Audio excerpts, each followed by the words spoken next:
জয় গুরু বন্ধুরা, যারা দ্রুত বীর্যপাত সমস্যায় আছেন, অর্থাৎ যাদের 2-1 মিনিটের মধ্যেই পাতলা পানি বের হয়ে আসে, যারা কিছুতেই সহবাসে নিজেকে ধরে রাখতে পারতেছেন না, আজকে তাদের কাছে বিশেষভাবে অনুরোধ করতেছি ভিডিওটি দেখার জন্য। যদি মনোযোগ দিয়ে আজকের ভিডিওটি দেখতে পারেন, আমি কি মেসেজ আপনাদের দিতে চাচ্ছি যদি সেগুলো বুঝতে পারেন, তাহলে কিন্তু আপনাদের সমস্যার সমাধান হয়ে যাবে উইদাউট মেডিসিন। কোনো ওষুধ লাগবে না, শুধুমাত্র কথাগুলো শুনুন, সমাধান হয়ে যাবে। দ্রুত বীর্যপাত কেন হয়? মাথা গরমের কারণে। মাথা গরম হলেই দ্রুত বীর্যপাত হয়, অর্থাৎ এখানকার তাপমাত্রা যখন বেড়ে যায় তখন মধু গলে পানি হয়ে যায়, বীর্য পানির মতো পাতলা হয়ে যায়, যার কারণে নিজেকে ধরে রাখতে পারেন না। তাহলে কি বীর্য গাঢ় হলেই সমাধান হয়ে যাবে? হ্যাঁ, সত্যি বীর্য গাঢ় হলে সমাধান হয়ে যাবে। তাহলে বীর্যটা পাতলা হয় কেন? বীর্যটা পাতলা হয়তো ওই যে এটার কারণেই, অর্থাৎ এই মাথা গরমের কারণে, যার কারণে আপনারা যতই ওষুধ খাইতেছেন, হালুয়া টালুয়া, শিমুলমূল, শতমূল, অশ্বগন্ধা, বীর্য গাঢ় হচ্ছে না, দ্রুত বীর্যপাত বন্ধ হচ্ছে না, কারণ মস্তিষ্কের তাপমাত্রা কমাইতে পারতেছেন না, যার কারণে বীর্য পানির মতো পাতলা হয়ে যাচ্ছে, দ্রুত বীর্যপাত হয়ে যাচ্ছে। ক্লিয়ার কথা, মাথা গরমের রোগী আপনারা, মাথা গরমের রোগী, কষ্ট পাবেন না। আমি কি বলতেছি একটু বোঝার চেষ্টা করুন। মাথা গরম, আপনাদের মাথা গরম। সহবাসে যাওয়ার আগে আজকে আমি এটা করব, সেটা করব, এই করব, সেই করব, আজকে আমি এতক্ষণ থাকবো। কিসের আপনার পাওয়ার? সহবাসে যাওয়ার 2 মিনিটের মধ্যে কোন রকম একটু ইরেকশন হয়, সাথে সাথে পাতলা পানি বের হয়ে আসে। শুধু কি সহবাসের ক্ষেত্রে? নারীর সাথে কনভারসেশন করার সময়ে নিচ দিয়ে পানি বের হয়ে আসতেছে, পাতলা পানি বের হয়ে যাচ্ছে। কিসের কারণে? ওই মাথা গরমের কারণে।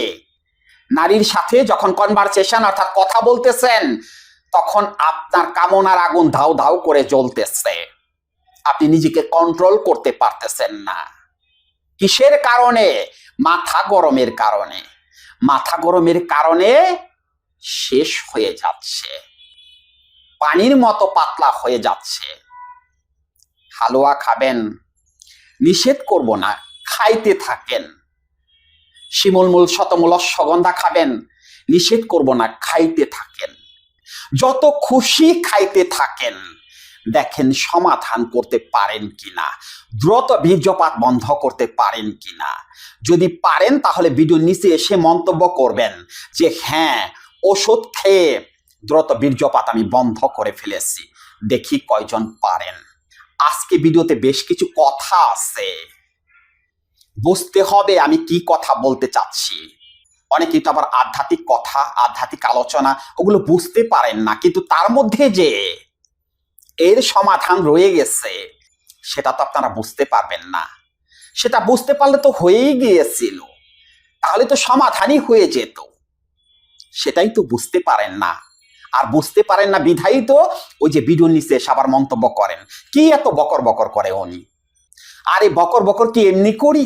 আপনাদের জন্য করি, তো শুধুমাত্র আপনাদের কিছু মেসেজ দেওয়ার জন্য আমি বকর বকর করি।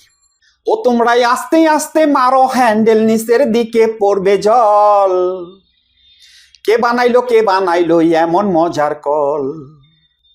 কে বানাইলো, কে বানাইলো এমন মজার কল?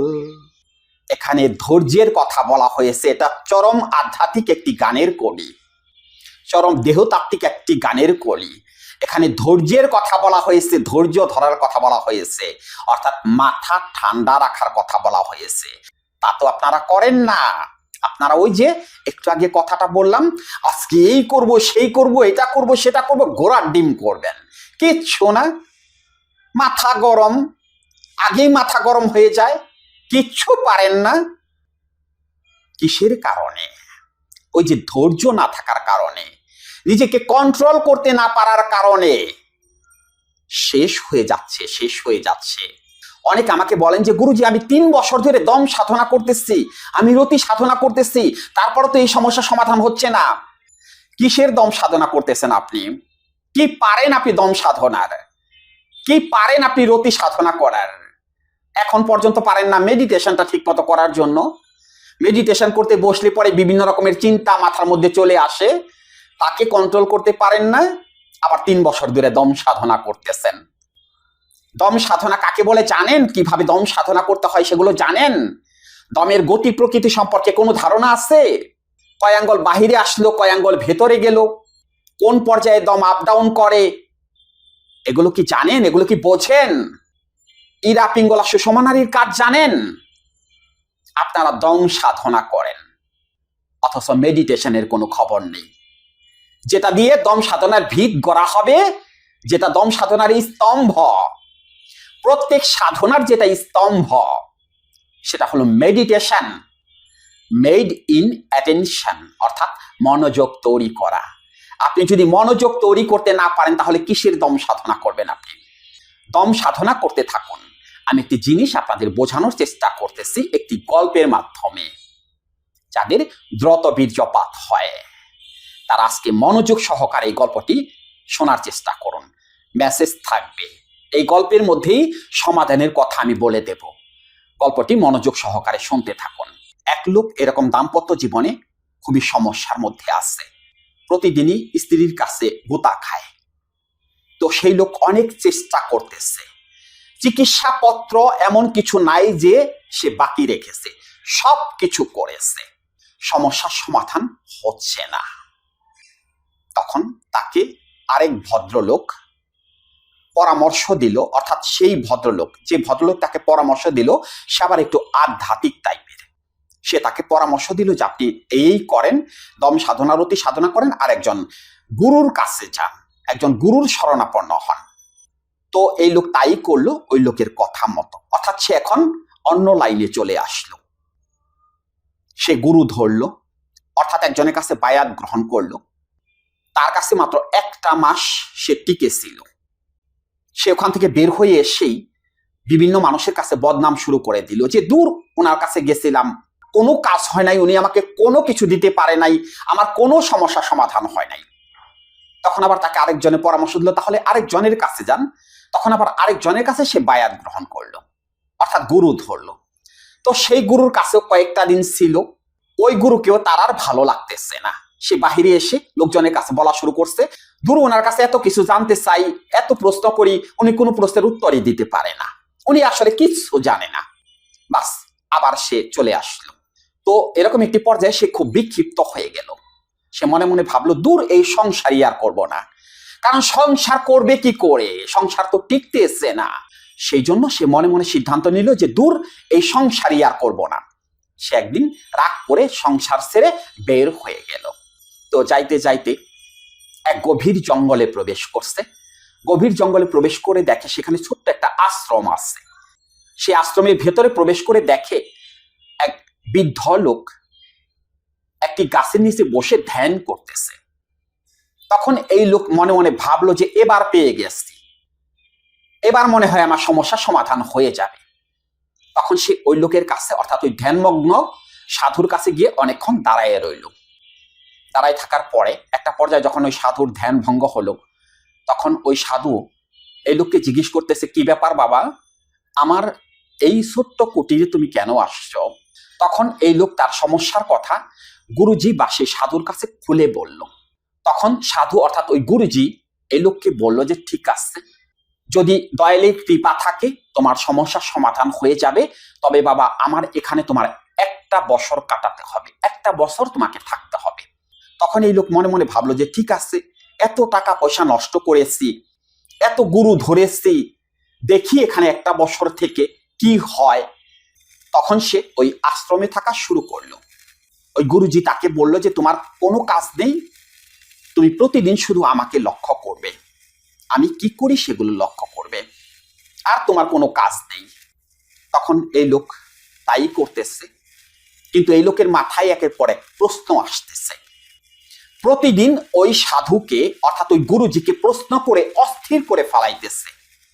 একের পর এক প্রশ্ন তার মাথায় আসতেই থাকে, এই বিভিন্ন দেহ নিয়ে, আরো বিভিন্ন কথা নিয়ে ওই সাধুকে সে শুধু প্রশ্ন করতেছে, কিন্তু ওই সাধু বা গুরুজি সে কোনো প্রশ্নের উত্তর দেয় না। এরকম ভাবে 2 মাস 3 মাস চলতে লাগলো। এই লোক মনে মনে ভাবলো যে এটা আবার কেমন কথা, এখানে কিসের সমাধান হবে? উনি তো আমার কোনো প্রশ্নেরই উত্তর দিতেছে না, উনি তো কোনো কথাই বলে না, তাহলে আমার সমস্যার সমাধান কি করে হবে? তখন সে মনে মনে ভাবলো যে ঠিক আছে, দেখি আর 2-1 মাস দেখি। এরকম দেখতে দেখতে 5-6 মাস চলে গেছে।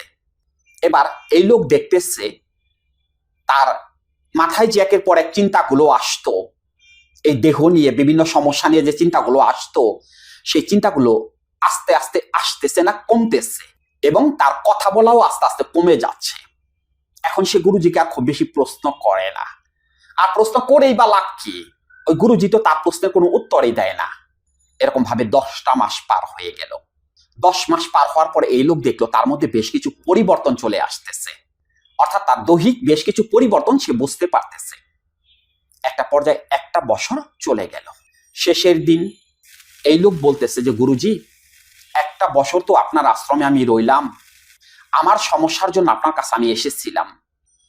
আমি গত 2 মাস আগে থেকে বুঝতে পারতেছি আমার সমস্যার সমাধান আস্তে আস্তে হয়ে যাচ্ছে, আর এখন আমার পুরোপুরি সমস্যার সমাধান হয়ে গেছে, কথাটা আপনার কাছে আমি বলিনি।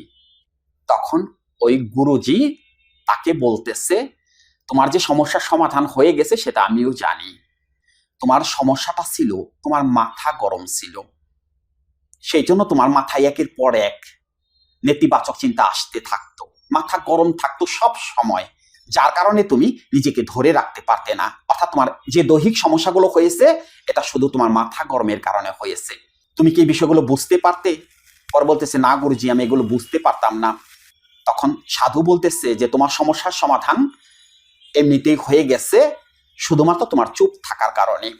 তুমি ভালো করে খেয়াল করে দেখো, তুমি যখন আমার আশ্রমে আসলে তারপর থেকে তুমি শুধু আমাকে প্রশ্ন করতেছিলে, কিন্তু তোমার প্রশ্নের আমি কোনো উত্তর দিতেছিলাম না। অর্থাৎ আমি চাইতেছিলাম একটা পর্যায়ে যেন তোমার প্রশ্ন করা বন্ধ হয়ে যায়। যদি আমি উত্তর দিতাম তাহলে একের পর এক প্রশ্ন তোমার মন থেকে উদয় হতো। সেই কারণে আমি তোমার কোনো প্রশ্নের উত্তর দেইনি, তুমি যেন আস্তে আস্তে চুপ হয়ে যাও। তুমি ভালো করে খেয়াল করে দেখো, 3 মাস 4 মাস যাওয়ার পরে তোমার প্রশ্ন করার ক্ষমতা আস্তে আস্তে কমে যাইতেছিল। যখন প্রশ্ন করার ক্ষমতা কমে যাইতেছিল তখন তোমার মাথার মধ্যে বিভিন্ন সুন্দর চিন্তা আসতেছিল এবং মাথা ঠান্ডা হয়ে যাচ্ছিল। এখন তুমি ভালো করে খেয়াল করে দেখো, তোমার স্মৃতিশক্তি বেড়ে গেছে। শুধুমাত্র যে তোমার দৈহিক সমস্যার সমাধান হয়েছে তা না, তোমার আরো অনেক জ্ঞানের উদয় হয়েছে, তুমি ভালো করে খেয়াল করে দেখো। তখন ওই লোক বলতেছে যে হ্যাঁ গুরুজি, আমি অনেক কিছু বুঝতে পারছি, আমার অনেক পরিবর্তন হয়ে গেছে, সেটা আমি বুঝতে পারছি। তো এই যে যে গল্পটি আপনাদের আমি বললাম, বুঝতে পারছেন তো? কিছু কি মেসেজ দিলাম বুঝতে পারছেন তো? এর জন্য দম সাধনারতি, সাধনা, মেডিটেশন সহ আরো অনেক কাজ করতে হবে, যেগুলোকে কাউন্সেলিং বলে। যদি বুঝতে পারেন তাহলে সমস্যার সমাধান হয়ে যাবে।